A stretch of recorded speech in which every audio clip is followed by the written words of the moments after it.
Hello, listeners. As gamers, we've journeyed through countless worlds across multiple eras of gaming. Some series defined entire genres, others shattered the rules completely. We fought impossible bosses, forged unforgettable memories, and lost hundreds, perhaps thousands of hours to these universes we refuse to forget. And tonight's broadcast may unite us, or start a war in the comments. So adjust your receiver, listeners, and join me as we dive into my top 5 favorite game series of all time. And when the transmission ends, you can tell me yours. Number 5, Monster Hunter. I first jumped into Monster Hunter when World released on PC, and it hooked me almost immediately. What grabbed me the most was just how distinct every monster felt. Whether it was the dinosaur-like fury of Anjanath or the absolute menace that is Rajang, every hunt felt memorable. And then there's the combat. With 14 different weapon types and countless armor combinations, Monster Hunter gives you an absurd amount of freedom to shape your own playstyle.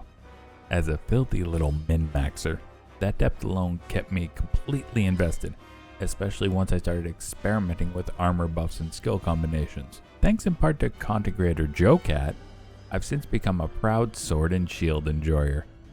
I've only briefly stepped into Monster Hunter Wild so far, but I already know I'm going to lose an unhealthy amount of time to it once I dive into the endgame. Number 4, Yakuza. The true highlight of the Yakuza series is the authenticity of its world. Kamurocho, the fictional district inspired by Tokyo's Kabukicho, feels alive in a way very few game worlds ever achieve. Its neon-lit streets are gritty, chaotic, bizarre, and constantly buzzing with activity. Somehow, the series balances hard crime drama with absolute absurdity, and it works perfectly. Then there's the combat. The fights are visceral, brutal, and ridiculously over the top thanks to the iconic heat actions. One minute, you're smashing a bicycle into someone's face before driving your palm into their jaw. The next, you're folding a man into a street lamp like an accordion. It's amazing. But what truly elevates Yakuza beyond the chaos is its storytelling. Across more than 10 mainline games, plus a bunch of side stories and spin-offs, the series has somehow maintained an interconnected and cohesive narrative. And then there's the side content. No game series commits to side activities quite like Yakuza. I've genuinely spent hours inside the arcades of Yakuza 0, playing Mahjong, Oichikaibu, and Koi Koi. In fact, Yakuza literally taught me how to play Mahjong.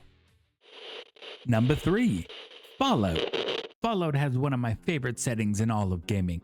Its retro-futuristic interpretation of a post-apocalyptic world is instantly recognizable. A civilization devastated by atomic disaster, yet forever trapped within the cultural identity of the 1950s. The world itself is a fascinating what-if scenario, an alternate timeline where humanity clawed its way back from destruction while remnants of mid-century Americana still linger across the wasteland. Rusting diners, old-timey radios broadcasting the Andrews Sisters and the Ink Spots, propaganda posters promising a brighter tomorrow long after the world already ended. But Fallout's greatest strength isn't just its setting, it's how deeply the world is fleshed out through its factions, companions, unforgettable characters, and horrifying mutated creatures. And for me, the peak of the series is Fallout New Vegas. Few RPGs of the time offered the same level of player freedom. Your choices don't just affect the ending, they shape the world itself, making the narrative feel driven by the player rather than the other way around. The faction system also avoids the simplistic morality of good versus evil. Instead, Fallout New Vegas presents competing ideologies, each flawed in their own way and shaped by the need to survive and rise amid destruction. Whether it's Caesar, Mr. House, your companions, or even the courier themselves, nearly every major character feels rich, distinct, and genuinely engaging. And then there's the exploration. The Mojave is one of those rare open worlds where simply wandering in a random direction can lead to a memorable adventure. So much of Fallout's storytelling is in the environment, so exploration always feels rewarding. even when it ends with a death claws tearing your spine out. And yes, perhaps controversially, I actually think VATS is a good addition to the combat system. I know some people hate it, but honestly, it helps compensate for the admittedly wonky gunplay of Fallout 3 and New Vegas while still preserving the RPG roots of the series. Number 2. Final Fantasy. Like most people, the Final Fantasy series is so nostalgic for me. It reminds me of a time sitting in my room after school and getting lost in fantastical world with magic, weapons, and cool strong characters and not worry about the day for at least a couple hours. Most Final Fantasy stories begin with ordinary people with mostly regular problems that escalate into them fighting for the fate of the world, and they become extraordinary as the story progresses. As they grew, so did their worlds. The PS1 era, Final Fantasy 7, 8, and 9 captured this perfectly. Despite the stories becoming epic, the characters remained grounded and thus we never lost sight of their humanity at the center of it all. The characters represented the peak of humanity, even if the ones who weren't even human at all. Their ability to persevere and triumph when it seemed impossible made them the greatest heroes. There was always a character you could relate to in some way. Vincent for the edgy, stoic brooding types. Edgar and Sabin for the unbreakable family bond. Zidane for the charming thief with a heart of gold. Renoa for the good-hearted rebel leader in over her head. Orin for the unbreakable leader type with a mysterious past. No matter who you were, there was always someone in the cast who resonated with you. The worlds of Final Fantasy also felt alive, whether it was breeding chocobos, playing triple triad for hours, or wasting entire evenings at the Gold Saucer. There was always something to do beyond the main story. And then there was the music. Final Fantasy is probably the series that shaped my appreciation for instrumental music more than any other. The ability for a single track to convey victory, sadness, hope, loss, or wonder completely changed how I thought about video game soundtracks. A huge part of that comes down to Nobuo Uematsu. Working within the technical limitations of the time, he created some of the most memorable pieces of music in gaming history.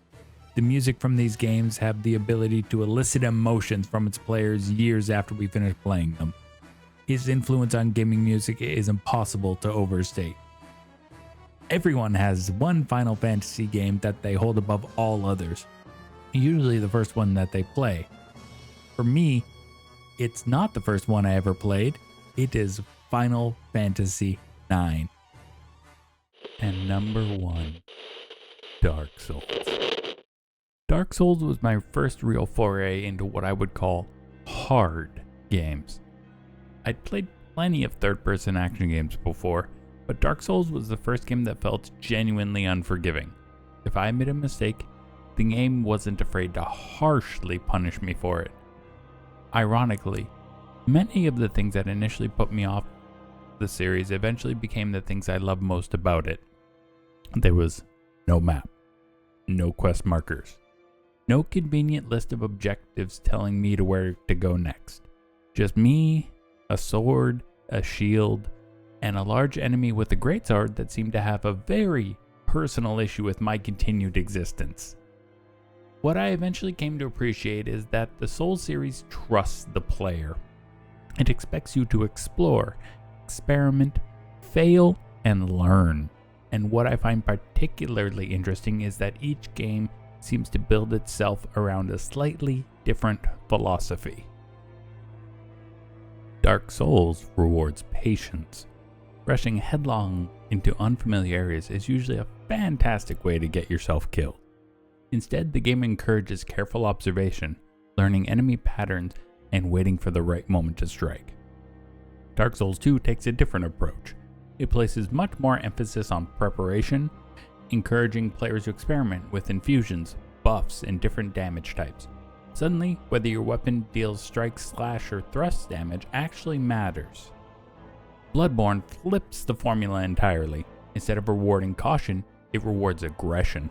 The rally system encourages you to immediately counterattack after taking damage, turning every fight into a frantic dance of risk and reward. Then Dark Souls 3 feels like the culmination of everything that came before it. Whether you wanted to turtle behind a shield, dodge through attacks, or run around power sensing with 2 absurdly large weapons, the game gave you the freedom to do it.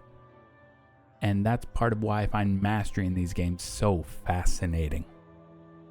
Watching players like the Happy Hop complete full series no-hit runs, known as the God runs, is genuinely incredible. Seeing somebody understand these games so completely that they can overcome challenges that once felt impossible reminds me of just how deep these systems really are. And then there is Artorias.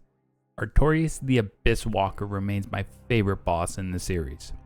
The fight itself is fantastic, but it's the character that makes it memorable.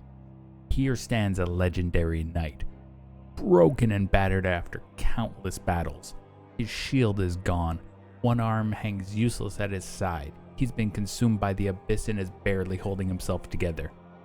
And yet, he still wants to kill you. There is something deeply compelling about that image.